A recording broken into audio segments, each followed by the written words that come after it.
You're listening to This Side of the Ceiling. Join us as we open up the Bible and invite the Holy Spirit to teach us. I'm Jill.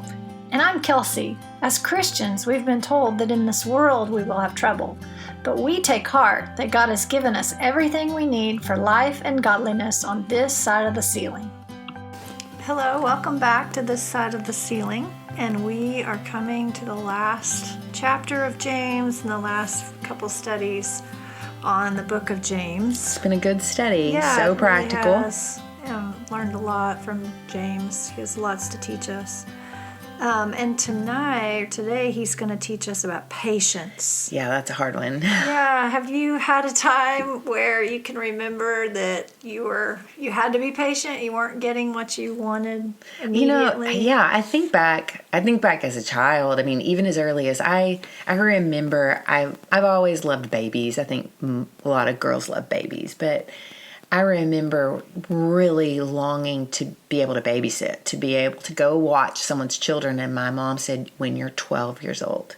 And I mean, I think from the time I was 8, I was wanting to be 12 so I could babysit. And you're not 12 yet. You're not 12 yet. And my parents also, we lived in a college town, and I would want to go to the college events. You know, there would be a movie at the college, and she would say, well, you're not in college yet. You can go when you're in college, you know. And I remember there were things held back until I was a college student. And, you learn patience. It's not fun. Right. But it's you for learn your that. good. It's for your good. It creates a process in you that needs to happen. Yeah, and patience is one of those fruits of the Spirit that you kind of have to have a trial to practice it, or till it comes out a lot of times of something that's not pleasant. Mm-hmm. Yeah, and James tells us that. I'm going to read James 5, 7 through 12. It says, "Be patient then, brothers and sisters, until the Lord's coming. See how the farmer waits for the land to yield its valuable crop, patiently waiting for the autumn and spring rains. You too, be patient and stand firm, because the Lord's coming is near. Don't grumble against one another, brothers and sisters, or you will be judged. The judge is standing at the door. Brothers and sisters, as an example of patience in the face of suffering, take the prophets who spoke in the name of the Lord. As you know, we count as blessed those who have persevered. You have heard of Job's perseverance and have seen what the Lord finally brought about. The Lord is full of compassion and mercy. Above all, my brothers and sisters, do not swear, not by heaven or by earth or by anything else. All you need to say is a simple yes or no, otherwise you will be condemned." Okay, so, this is one of those things where it's not an if, it's a when. Mm-hmm. If you are alive, you are going to go through times of suffering. And so James, again, is very practical. Right. And this is not something that was only relevant back in the Bible times to the people that he was writing to. Is very relevant. Everything he says in this passage, I think, is relevant to us. Mm-hmm. And he says, you're going to suffer. And when you're suffering, there's going to be some temptations, but there's also going to be some good things that can come from this. And so he's encouraging them to be patient.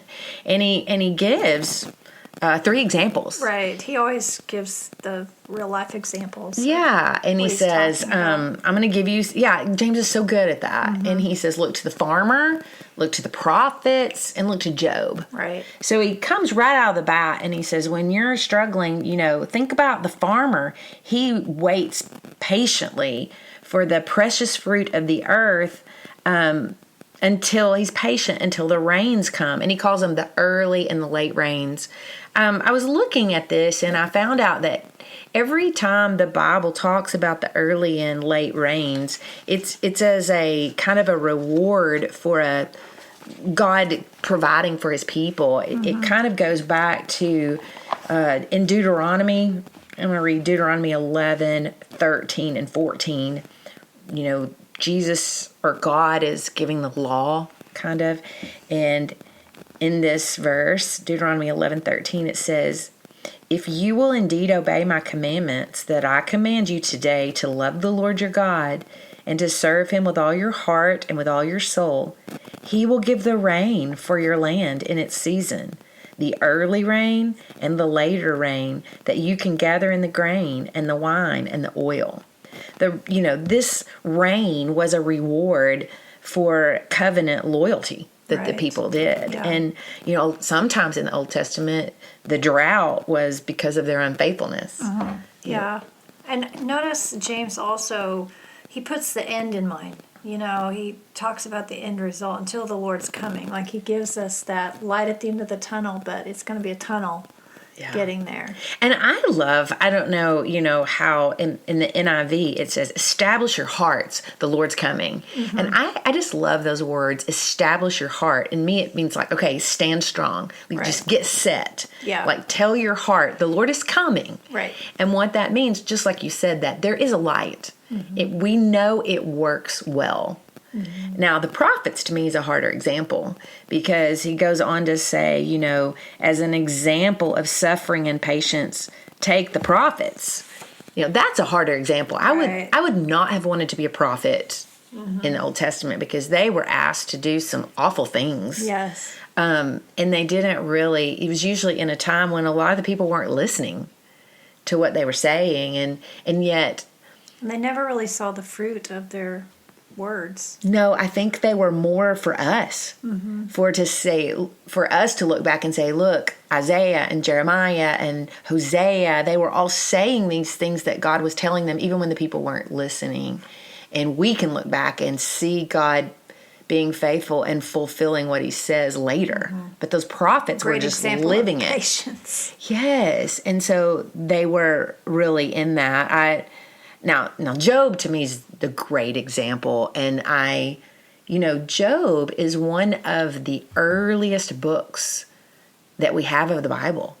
So it's interesting to me that Job, people think Job lived before Abraham. And, it's very interesting to think that one of the very first examples God gives us is of someone having to suffer a lot. Right.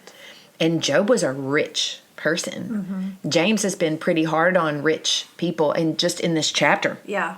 He starts out in verse 1 saying, come now, you rich, weep and howl. Right. He's been pretty hard on the rich. But Job was a very rich, faithful man. And, we get this insight and up to the heavenlies where Satan's, has been roaming and God says, hey, did you see my servant Job? And then God allows Satan to inflict some serious trials and suffering, and Job is able to remain faithful in that. We're going to look some more at that. But I think one of the very first lessons we learn from this is that suffering is a process. And if we can learn to accept the beauty of the process, then there's a point to it. To me, that is one of the best things about being a Christian is that I have a reason for my suffering. Right. If I don't believe that there's a God who's pruning me or training me or there's something to learn, then this is just bad things happen. Right. But if there's a process and I know that eventually things will be made right and that I can come out refined with character and hope from suffering and can grow in patience that will help me live a more fulfilled life, then there's beauty in that. It reminds me of long distance training for running a marathon or half marathon. You've had a lot of experience with that. Yeah, because it is a process, but it's amazing if you'll do it well. You can start, 3 or 4 miles, and then you do a long run every week. And so your long run at the beginning is 5 miles, and then the next week your long run is 6 miles.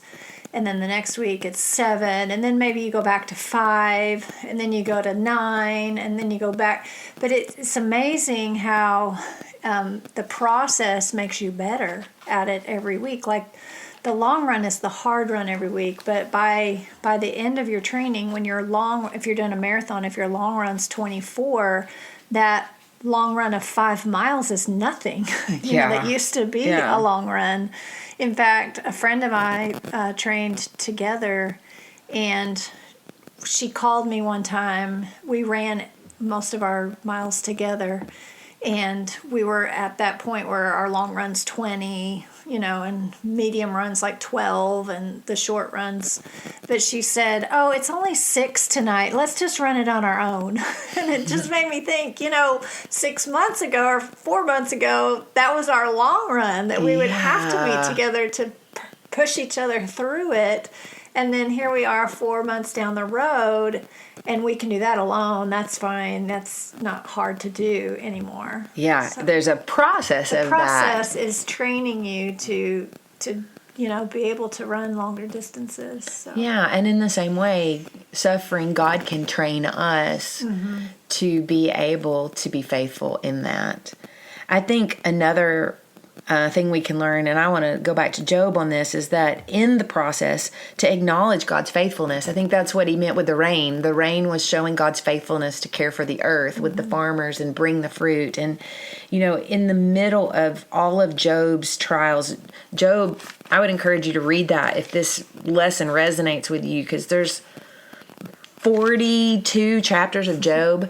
So right in the middle of all of this, when Job is covered with boils and has lost his children and his livelihood, he says, I'm going to read Job 20, 25, and 26, and 27. He acknowledges God, and he says, "For I know that my Redeemer lives, and at the last he will stand upon the earth. And after my skin has been thus destroyed, yet in my flesh I shall see God, whom I shall see for myself, and my eyes shall behold, and not another. My heart faints within me." He sees that light at the end of the tunnel. He has established his heart that the Lord is coming. He says, I know that my Redeemer lives, and I'm going to see him one day with my own eyes. Right. And so he acknowledges that, and I think that's really helpful. Gives you such hope. It does. But one thing I think James also does is warns us that, there are good things to learn from the process, but we also need to be careful there are some undercurrents that can be caustic or not that we might be prone to as we're suffering, maybe becoming bitter. James specifically mentions in verse 9, don't grumble against one another, brothers, so that you may not be judged. If I'm going through something and you're not, it's easy for me to grumble about woe is me, or look what I'm having to do. And James is saying, no, don't grumble. You're going to be tempted to do that. But yeah, we should be a people that waits well. Yeah, and we can trust what we don't know to God who does know that. It reminds me of a poem. When I was, we work with college kids, and a lot of the girls that we are with on Wednesday nights, college is a time where it's a lot of unknowns. They want to know where they're going to live after college. Are they going to get married? Are they going to leave college by themselves? Are they going to be able to find a job? Do they find an internship? And so many unknowns.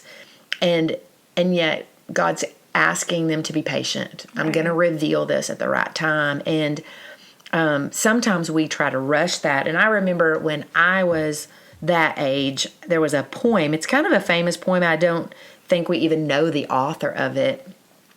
It's called A Tiny Rosebud. I want to read it. But it talks about how you can't rush the rose opening. You can't go in and open the petals. You've got to wait.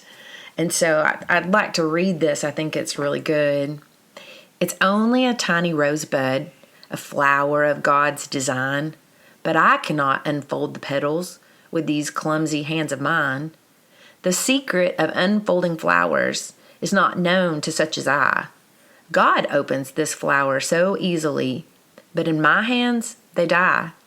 If I cannot unfold a rosebud, this flower of God's design, then how can I have the wisdom to unfold this life of mine? So I'll trust in God for leading each moment of my day. I will look to God for guidance in each step along the way. The path that lies before me, only my Lord and Savior knows. I'll trust God to unfold the moments, just as He unfolds the rose. That's good. I really like that because I think it's so true that we just can't. We have to trust Him that He knows better. And I think that's what James is saying. I think there's one other thing about suffering is that, when you think about Job again, Satan is out roaming and God's the one who brings Job up to Satan. He's like, have you seen my servant Job? And Satan says, well, he doesn't serve you for nothing. Look at he's rich. He's got all these kids and this wealth. And God says, okay, I'll let you. And, we are trapped by time, but the Lord knew that Job could withstand that. Mm-hmm. The Lord knew that Job was going to stand faithful, and he does. And all the friends try to say, curse God, and Job doesn't.